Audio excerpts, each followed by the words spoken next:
श्री सुखदेव जी कहते हैं, परीक्षित, अब हेमंत ऋतु आई। इसके पहले ही महीने में अर्थात मार्गशीर्ष में नंद बाबा के वंश की कुमारियाँ कात्यायनी देवी की पूजा और व्रत करने लगी। वे केवल हविष्यान्न ही खाती थी। राजन, वे कुमारी कन्याएं पूर्व दिशा का क्षितिज लाल होते होते जमुना जल में स्नान कर लेती और तट पर ही देवी की बालुकामयी मूर्ति बनाकर सुगंधित चंदन, फूलों के हार, भांति भांति के नैवेद्य, धूप, दीप, छोटी बड़ी भेंट की सामग्री, पल्लव, फल और चावल आदि से उनकी पूजा करती। साथ ही हे कात्यायनी, हे महामहे, हे महायोगिनी, हे सबकी एकमात्र स्वामिनी, आप नंद नंदन श्री कृष्ण को हमारा पति बना दीजिए। देवी, हम आपके चरणों में नमस्कार करती हैं। इस मंत्र का जप करते हुए वे कुमारियां देवी की आराधना करती। इस प्रकार उन कुमारियों ने, जिनका मन श्री कृष्ण पर निछावर हो चुका था, इस संकल्प के साथ 1 महीने तक भद्रकाली की भली भांति पूजा की कि नंद नंदन श्याम सुंदर ही हमारे पति हों। वे प्रतिदिन उषा काल में ही नाम ले लेकर एक दूसरी सखी को पुकार लेती और परस्पर हाथ में हाथ डालकर ऊंचे स्वर से भगवान श्री कृष्ण की लीला तथा नामों का गान करती हुई यमुना जल में स्नान करने के लिए जाती। एक दिन सब कुमारियों ने प्रतिदिन की भांति यमुना जी के तट पर जाकर अपने अपने वस्त्र उतार दिए और भगवान श्री कृष्ण के गुणों का गान करती हुई बड़े आनंद से जल क्रीड़ा करने लगी। परीक्षित, भगवान श्री कृष्ण सनकादि जोगी और शंकर आदि जोगेश्वरों के भी ईश्वर हैं। उनसे गोपियों की अभिलाषा छिपी न रही। वे उनका अभिप्राय जानकर अपने सखा ग्वाल बालों के साथ उन कुमारियों की साधना सफल करने के लिए यमुना तट पर गए। उन्होंने अकेले ही उन गोपियों के सारे वस्त्र उठा लिए और बड़ी फुर्ती से एक कदम के वृक्ष पर चढ़ गए। साथ ही ग्वाल बाल उठा उठाकर हंसने लगे और स्वयं श्री कृष्ण भी हंसते हुए गोपियों से हंसी की बात करने लगे। अरे कुमारियों, तुम यहाँ आकर इच्छा हो तो अपने अपने वस्त्र ले जाओ। मैं तुम लोगों से सच सच कहता हूँ, हंसी बिल्कुल नहीं करता। तुम लोग व्रत करते करते दुबली हो गई हो। ये मेरे सखा ग्वाल बाल जानते हैं कि मैंने कभी कोई झूठी बात नहीं कही है। सुंदरियों, तुम्हारी इच्छा हो तो अलग अलग आकर अपने अपने वस्त्र ले लो, या सब एक साथ ही आओ, मुझे इसमें कोई आपत्ति नहीं है। भगवान की यह हंसी मस्करी देखकर गोपियों का हृदय प्रेम से सरोबार हो गया। वे तनिक से कुचाकर एक दूसरे की ओर देखने लगे और मुस्कुराने लगे। जल से बाहर नहीं निकली। जब भगवान ने हंसी हंसी में यह बात कही, तब उनके विनोद में कुमारियों का चित्त और भी उनकी ओर खींच गया।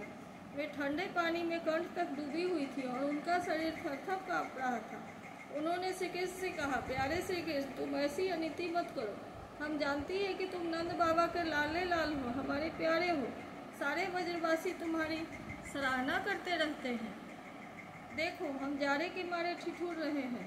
तुम हमारे वस्त्र दे दो। प्यारे श्याम सुंदर, हम तुम्हारी दासी हैं। तुम जो कुछ कहोगे उसे हम करने को तैयार हैं।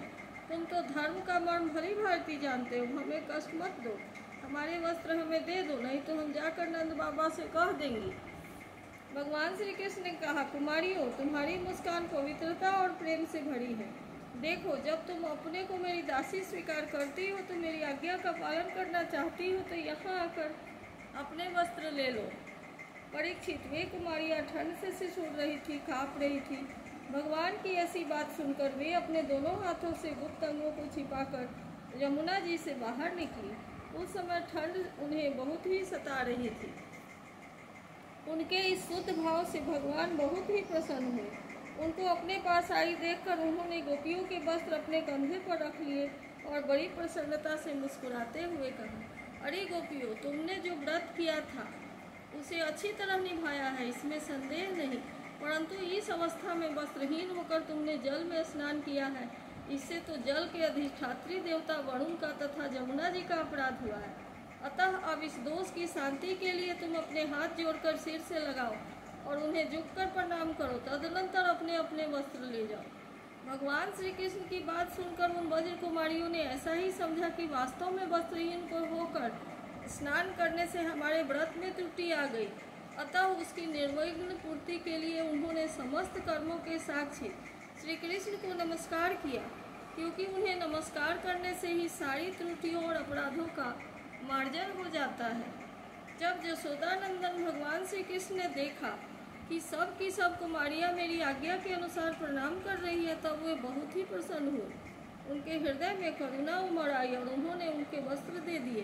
प्रिय परीक्षित, श्री कृष्ण ने कुमारियों से छल भरी बातें की, उनका लज्जा संकोच छुड़ाया, हंसी की और उन्हें कठपुतलियों के समान नचाया, यहाँ तक कि उनके वस्त्र तक हर लिए। फिर भी वे उनसे रुष्ट नहीं हुई, उनकी इन चेष्टाओं का दोष नहीं माना, बल्कि अपने प्रियतम के संग से वे और भी प्रसन्न हुए। परीक्षित, गोपियों ने अपने अपने वस्त्र पहन लिए, किंतु श्री कृष्ण ने उनके चित्त को इस प्रकार अपने वश में कर रखा था कि वे वहां से एक पग भी नहीं चल सके। अपने प्रियतम के समागम के लिए सज कर वे उन्हीं की ओर लजीली चितवन से निहारती रही।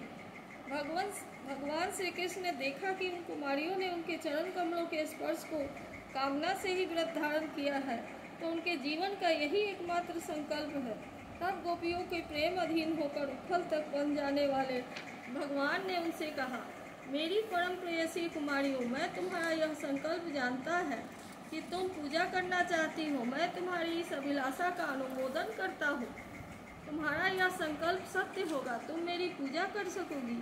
जिन्होंने अपना मन और प्राण मुझे समर्पित कर लिया है, उनकी कामनाएं उन्हें सांसारिक भोगों की और ले जाने में समर्थ नहीं होती। ठीक वैसे ही जैसे भुने या उबाले हुए बीज फिर अंकुर के रूप में उगने के योग्य नहीं रह जाते। इसलिए कुमारियों, अब तुम अपने अपने घर लौट आओ। तुम्हारी साधना सिद्ध हो गई है। तुम आने वाली शरद ऋतु की रात्रियों में मेरे साथ विहार करोगी। सतियों, इसी उद्देश्य से तुम लोगों ने यह व्रत और कात्यायनी देवी की पूजा की थी। श्री सुखदेव जी कहते हैं, परीक्षित, भगवान की यह आज्ञा पाकर वे कुमारियां भगवान श्री कृष्ण के चरण कमलों का ध्यान करती हुई जाने की इच्छा न होने पर भी बड़े कष्ट से व्रज में गई। अब उनकी सारी कामनाएं पूर्ण हो चुकी थी। प्रिय परीक्षित, एक दिन भगवान श्री कृष्ण बलराम और ग्वाल बालों के साथ गौएं चराते हुए वृंदावन से बहुत दूर निकल गए। ग्रीष्म ऋतु थी, सूर्य की किरणें बहुत ही प्रखर हो रही थी, परंतु घने घने वृक्ष भगवान श्री कृष्ण के ऊपर छत्ते का काम कर रहे थे।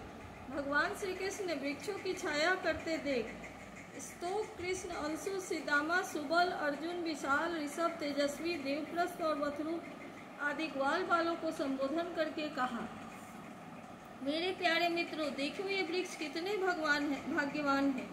इनका सारा जीवन केवल दूसरों की भलाई करने के लिए ही। वे स्वयं तो हवा के झोंके, वर्षा, धूप और पाला सब कुछ सहते हैं, परंतु हम लोगों को ही उनसे रक्षा करते हैं। मैं कहता हूँ कि इन्हीं का जीवन सबसे श्रेष्ठ है, क्योंकि इनके द्वारा सब प्राणियों को सहारा मिलता है, उनका जीवन निर्वाह होता है। जैसे किसी सज्जन पुरुष के घर से कोई याचक खाली हाथ नहीं लौटता, वैसे ही इन वृक्षों से भी सभी को कुछ न कुछ मिल ही जाता है। ये अपने पत्ते, फूल, फल, छाया, जड़, छाल, लकड़ी, गंध, गोंद, राख, कोयला, अंकुर और कोपलों से भी लोगों की कामना पूर्ण करते हैं। मेरे प्यारे मित्रों, संसार में प्राणी तो बहुत है, परंतु उनके जीवन की सफलता इतने में ही है कि जहाँ तक हो सके अपने धन से, विवेक विचार से, वाणी से और प्राणों से भी ऐसे ही कर्म किए जाए जिनसे दूसरों की भलाई हो। परीक्षित, दोनों ओर के वृक्ष नई नई कोपलों, गुच्छों, फल, फूलों और पत्तों से लद रहे थे। उनकी डालियां पृथ्वी तक झुकी हुई थी। इस प्रकार भाषण करते हुए भगवान श्री कृष्ण उन्हीं के बीच से जमुना तट पर निकल गए। राजन, जमुना जी का जल बड़ा ही मधुर, शीतल और स्वच्छ था।